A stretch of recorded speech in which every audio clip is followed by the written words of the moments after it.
Welcome to the Cooldown. We officially have Sofia. Keegan didn't race, as you know. Episode 13, we have a first for the Cooldown.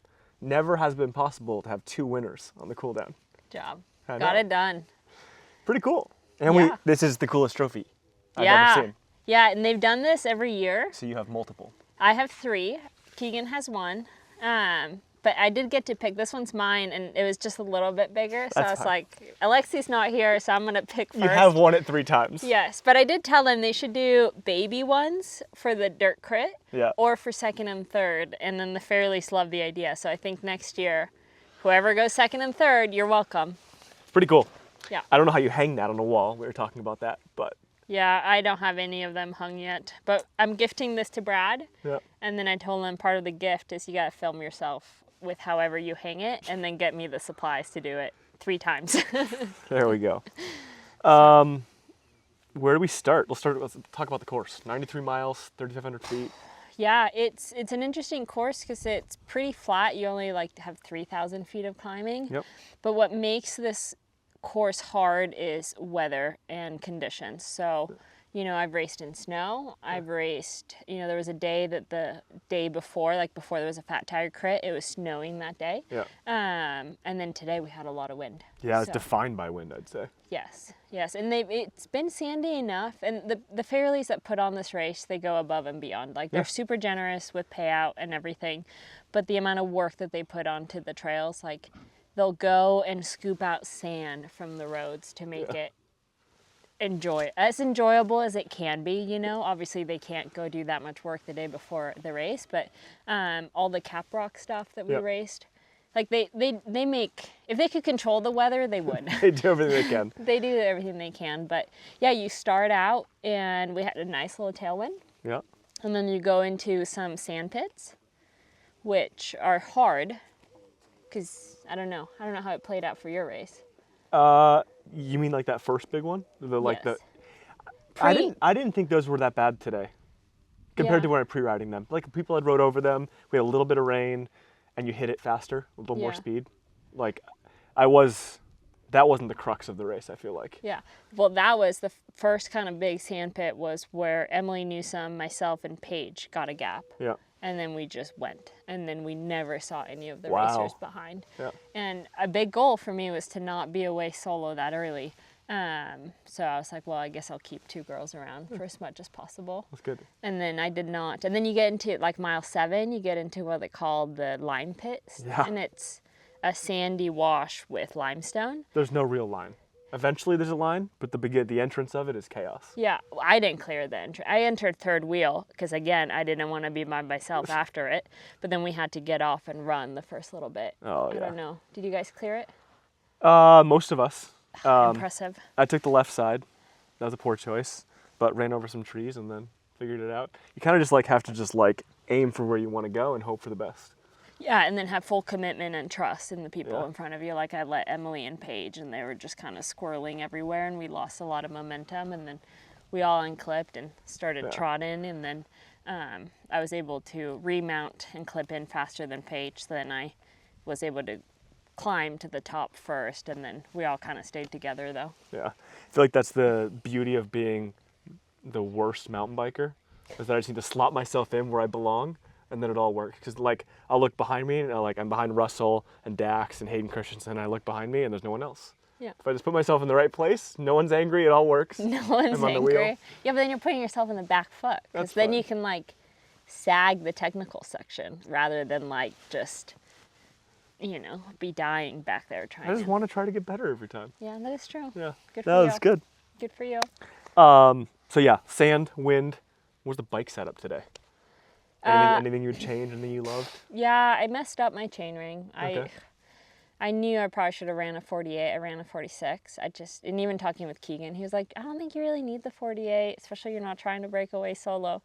But I think I ran out of gears a few times, which wasn't great. I think Paige, 48 or 50. I'd be curious Crazy. to check her bike check to see if she was maybe running a 50. You guys are too strong. You know Not I won me. Schwalmingen on a 36 chainring? Yes, that's true. I ran a 48 today. I went down from a 50, and I was really happy. Yeah. It's a couple times in the tailwind I definitely felt it, but overall, I felt like I was just in control of the bike more. You don't have to be shifting as much. What size tires? 50 millimeter. 50. Okay, yeah, same thing here. Yeah. I mean, I know what you're talking about. I definitely ran out of gear a couple times, but again, like if you're spinning 110 cadence and doing 40 miles an hour, like, Yeah. what? You're not really gaining that much, but it's just nice to have a better like chain line and not have to use that 10 or whatever you have. It's 10. Is it a 10 as well? Yeah. So yeah. So 50 millimeter tires, tire pressure. Um, Oh, Brad's not here. No, I think I went low today. I think I might have done like 17, 18 actually. Okay. Yeah. And it still felt too hard, honestly. I went 19, 20. I was very happy. Yeah. Yeah. Yeah. That was a big thing. I did a lot of tire testing. I'm like slowly becoming good at this. Yeah. I hate tire testing. I let Keegan do it all and then just give me the results. It's hard work. It is. It's a lot of annoying out and back and move around. The day Keegan came out to see me, actually, the last few days, sometimes I just like, I leave that as the last thing, and then I just like, hey, can someone bring a truck out and help? And I just like go back and forth. Yeah. 45 millimeters, 50 millimeters. And then once I decide the tire, then you can start playing with tire pressure. But like, it really, for me, the decision just came down to like the rail trails. And it was so rough that I was like, I just am not going to want to be here 5 miles to go. Just on a 45, just felt so much stiffer. No, and I do think in the sand, the bigger tire sometimes goes a little nicer, and it does get chunky. Like, you know, I race my Crocs. Maybe the Diverge would have been a more comfortable bike for it. And I say this every time. I'm like, I should have ridden my Diverge, and then I always bring my Crocs just because I love my Crocs. Yeah. But yeah, no mechanicals for me. Did you have anything? I crashed in the sand very hard. It wasn't my fault though. Tell us. Tell us. So for about 25 miles to go, we had the race was over. It was 4 of us up the road. It kind of split for us on that long road section, 12 miles, like that 12-mile road section on the second lap. And I think all of us like just relaxed, and then someone crossed wheels in the sand, and then they were perpendicular to us, and then the next person grabbed brakes, and I hit them at a good 30 miles an hour. It wasn't like, it was more just like annoying than anything else. I was like, okay, I definitely like whipped my neck around a little bit, but like my shifter was broken. I was just hoping it hung on for dear life. Yeah. Because, you know, 25 miles to go with a 1x chainring. But I mean, it all worked out. Yeah. I finished, nothing broken. I think it just made me angry more than anything else. And honestly, sometimes it can help. Sometimes crashing, you just get a little bit of adrenaline in you, and you're like, oh, and then you just kind of ride a little bit harder. Yeah. Okay, but going back to the course, limestone section, then you hit some road, then you hit this lovely bike path trail thing into a headwind. That was really hard. That's sarcastic. Yeah, it's lovely. shit. It's that is what I call the Valley of Tears. That's where I want to cry. And then you go into Caprock Park, where they've done a lot of work here. And you're kind of on this like single track, and then you go into this like super flowy path, and then there's been some rain, so then there's some like big holes and like gutters on the side. There's almost like geodes that are broken up. Yes. That you have to like make sure you don't hit. Yes, yes. And you're like, is this rock gonna hold me here? Yeah. And then you hop on the road for a sec, and then you go back into some single track, and then you have to like cross a bunch of sand washes. Yeah. And then you come out of that, and you have probably what is the hardest climb. But today we had a tailwind on it, which was really nice. Yep. And then you have 10, 15 miles, you get back to town, and then you go out and you do the second loop that has a lot of pavement. It has Tampico Tundra, which is just kind of these like rollers, and they were like uphill sand pits. I thought that was the hardest part of the day, in my opinion. I was angry at that point. I don't remember it. Yeah, that was post-crash for you. Yeah. And then after that, you go back onto the trail, and you kind of had a bit of a crosswind at first, and then you kind of hop off of it for a little bit, and then you go back in, and then you kind of have a nice tailwind. Yeah. And you exit that trail, and it's, I don't know, 0.3 of a mile to the left-hand turn, and then it's like a block, and then you make a left, and then you're at the finish. Happens quick. Yeah. So how did your race play out then? We had 5 guys from them. after the limestone pit. Chase, Simon Payode, Simon Nordahl? and myself. Roberge. No. No. And Hayden Christensen. Ah. Is he the guy who got third in the crit? Who's Hayden Christensen? Yeah, I think I got third in the crit. Okay. I did some stalking just yesterday. signed for Trek. Ah, interesting. Good for him. But then our whole race came back together, 5 miles out from town in the first lap. We had like 15 or 17 guys. Russell came from behind, a bunch of other strong guys. And so everything came together right before town. And then we started having attacks happen. Were you guys not working together, or? We were rolling. I think it was just like, it was a day that was on all day. So if you have one group going a little faster and a little more guys, they rolled well. Yeah. And so that was kind of a reshuffle, which I think that's where road tactics for me always come in handy, because like you know what's going to happen. Mm-hmm. Then you have to pay attention to what's coming, because it will split again. You're not going to take 17 guys through the whole loop. No way. And so it split pretty quickly through that kind of deep sand you talked about before the big asphalt section. We had 4 guys and we're just rolling really well in the crosswind.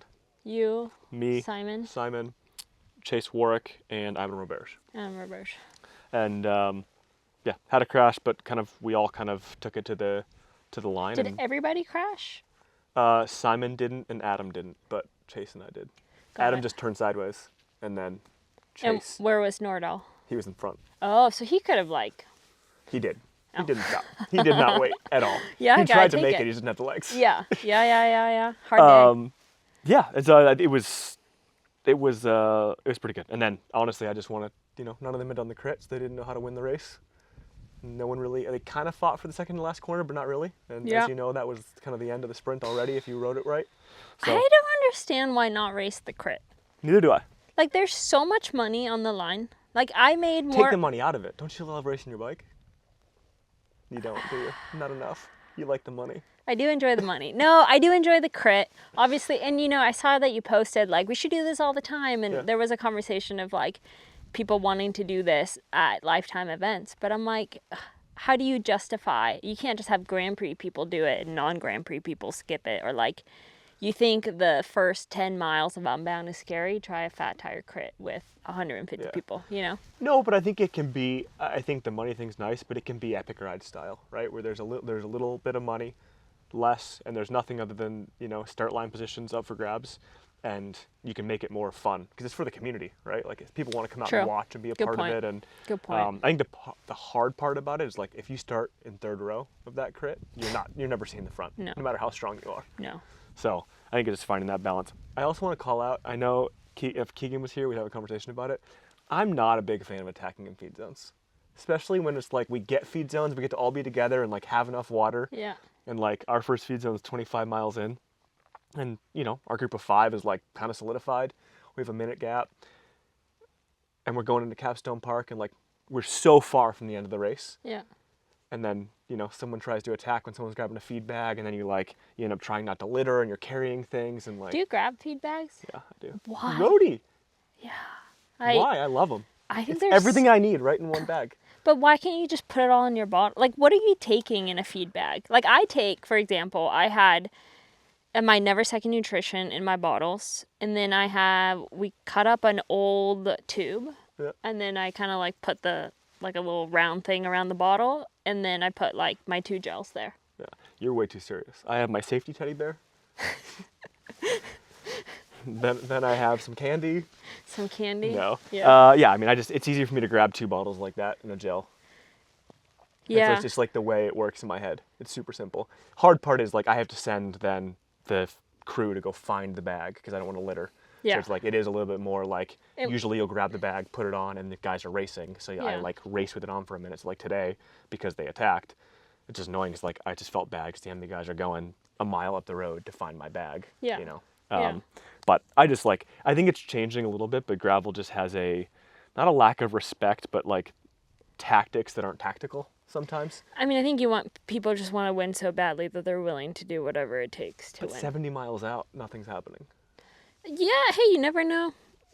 You know? So anyway, I got that going. Anyways. And then I said, hey, enjoy. I'm going to sit on for 5 turns because you guys just did that. Like, it didn't change anything, right? I just sat on until Cap Rock Park because I was like, I'm not going to get dropped because you guys, I'm not going to get dropped because you guys decided to do this. But, okay, so that was my race. And then, I won the sprint. Yeah. How was your race? Yeah, my race, like I said, 3 of us broke away at the at the sand pit area before the quarry thing. It was before that. It was like literally the first sand pit that we had. Yeah. Yeah, like fairly early, and then we pushed the gas, and it was fun. I was definitely. And who was that again? Emily Newsome, myself, and Paige John Weller. And then we're all kind of riding through. And then they let me actually lead going into Caprock Park, which I thought was a really interesting choice. I'm like, I get it's a headwind, but like we do have turns coming up. But that's fine. I will lead. Let the mountain biker go. Yeah, and then I was like, for fun, let's just push a little. And then I got a little bit of gap because you have that like sharp right-hander into the ditch and stuff. And I was like, well, let's push. And then I couldn't see anybody. So I pushed all the way through out of Caprock, and then on the way back to town, I could like see somebody, but I couldn't tell if it was one of the dudes that I passed or not, and they kept getting closer. And then all of a sudden Keegan shows up out of nowhere, and I see him coming towards me, and he turns around and he like whips out his phone. He got a nice little video of me. Context. But I was like, dude, like, this is like, you're gonna get me in trouble. Like, please leave. And he's like, nobody's around. It's fine. And I'm like, please leave. He's like, there's nobody behind you. I was like, no, I know there's somebody behind me. And then he like stayed there. And then I just looked at him and I was like, dude, off. Like, leave me. Like, please. Like, this is making me really uncomfortable. And then, sure enough, then I look back and I'm like, I think that's Paige kind of coming for me. And we go through town. And I can tell that it's Paige, and she fed right at the start finish, and I fed in front of Russell's Airbnb, which is a couple blocks after. And then Keegan's there, and he's like, Paige is 20 seconds back. And I was like, I knew it, that I had somebody behind. And then, she like tried to roll me when she caught me actually on this road that our Airbnb is on. Yeah. And then I, sat there. I let her go where you guys had your crash. Yeah. I let her lead, and I just kind of gave her space, and then I just really, I don't know what, I think I took the left line, and she had the right line, and then she got a gap, and then I had to like dig really hard to catch back on her wheel. Yeah, those uphill sand pits were annoying. Yes. And then she like started to gutter me on the road, and I was like her 260, 80 watts versus my 280 watts is very different. Like, if we go uphill, I have the advantage, but on the flats, like, it's watt for watt. Like, it doesn't matter what watt per kg. Raw power. Yep. It's raw power, and that girl can push watts. And it kind of, then she flicked me through, and I was like, I can't, like, you just had me guttered. You attacked me, and then you guttered me for like a good 10 minutes. Like, and then we like came to a nice little stall. And she's like, I'm fine if we catch up. And then I was like, well, I also don't want to I like to race. Like, I don't want to soft pedal. You don't need a lollygag. No, it's like, let's get the race over with. So I was like, fine. Like, I was like, I'll work, but like, stop guttering me. Cause like, I'm not going to help you do that to me. And I really wanted to attack on the uphill sand pits on Tapioca Tundra, but it was a massive headwind. So I was like, well, I think this is really going to come down to a sprint finish. And when we left the Tampico Tundra and then you get onto the path, I was going to throw my second bottle that I had already drank into the feed zone, and then Paige goes to the front, like, kind of attacks, and that's like 300 watts, and it's a crosswind. Yeah. So I was kind of suffering there for a bit, but then the moment she eased off, I like went around so I think there's a lot of comfort in seeing the trail first rather than just being completely blind and just like following and just locking on that rear wheel. And then came out of that, she guttered me again, and I was like, well, I mean, that's what she had to do in order to try to beat me, because I think in a sprint, I've never sprinted her, but I know I have a good kick. Well, you also knew the corners from the crit. You could take them better. And I know how to corner. Yep. Yes, exactly. So I didn't think it was my responsibility to pull through or anything. And then she tries to go again on the last like 4 miles, but then that was a good tailwind. And then we come out of the trail, it's a 90 left. I let her lead. And then she kind of slowed down a little bit, and then I punched it, got a nice little gap, entered the first corner first, and then had 3 to 5 seconds. Yep. I think she seemed really disappointed, but I think she needs to be really proud of that ride. Like, not only is she coming out of injury and racing for the first time, also this is a great course for a rider like Paige, but she did everything she could to drop me. Yep. So she needs to take pride in that and not be like bummed, you know, but it's a hard. But I think this is hard as athletes, right? Everyone wants to talk about what it is when an athlete does succeed, but there's a lot of behind the scenes. And I mean, that's one of the things, obviously you and Keegan can go back and forth. That's one of the things I love about being with Sophie is like, there's an understanding of like when you want to talk about something and when you have to deal with it and then how to figure it out, because most days, a lot of days don't feel good. You just suffer. Yep. And that's not racing. That's just like our daily life training, Yeah. you know? And so I think sometimes it's hard to have that perspective as an athlete because it doesn't, you want to always have the desire to win, but Yep. some days it's just not your day. Yeah, but also like, like I don't know, you threw everything that you could. Yeah. It wasn't from a lack of effort. It's just I'm fit enough that I can suffer and stay on the wheel when I'm being guttered for I don't know how many miles into a crosswind, and like I know how to sprint and I know how to corner really well. So like the odds were she tried everything and she should be really proud of that. And I just crossed the finish line first, and that's sometimes how bike racing goes. It's like Yes. you can have the best watts out there, you can feel the best, do the most monster pulls, but it's all who crossed the finishes line. Especially this race, I would argue this, like in our race, the strongest person did not win. Like, it's like two or three people that I think were stronger than me on the day. They weren't in the final move because they played their chips earlier. Yep. But Yep. Nutrition, quick breakdown. He's never second, but what was? Yes. Yep. How many grams of carbs, water, caffeine? Yes, I did. All my bottles had 90 grams except for my first bottle because we hit the first feed zone pretty quick. I had 7 gels, and then I did hit 200 milligrams of caffeine after the start finish. Dang. Yeah. Still not a caffeine guy. Really? I think I had almost no caffeine, 25 grams. Yeah, I almost Milligrams. forgot my caffeine though. Yeah. And then like 10 minutes to go from your guys' start, I look at Brad, I was like, Brad, I forgot my caffeine. So then I like rode back to the house and our Airbnb lock like wasn't working, and I was like, I'm really stressed, and then I kind of got in, then I was fine. Yeah. But yeah, I'm using Verse Endurance now. Did 120 grams in every Yep. bottle. I usually am just like, I'll do a pretty heavy bottle and then water. yeah. Drank 3 of those. Probably had 6 gels. Yeah. What was your finishing time? 4:15ish. I don't know exactly. Oh, that's nice. Yeah. I think That's we quite were sub 5. Yeah, you were. I think you definitely were, because I was just I wasn't undressed or anything. I was right Yeah. over at the. But yeah. Okay, next up, let's go to Midsouth. Yeah, I've never been. Oklahoma. I've never been. Although I have a shirt. Why Wait. is that? Why do you have a shirt you've never been? I've never been. I like my personal bubble. Yeah.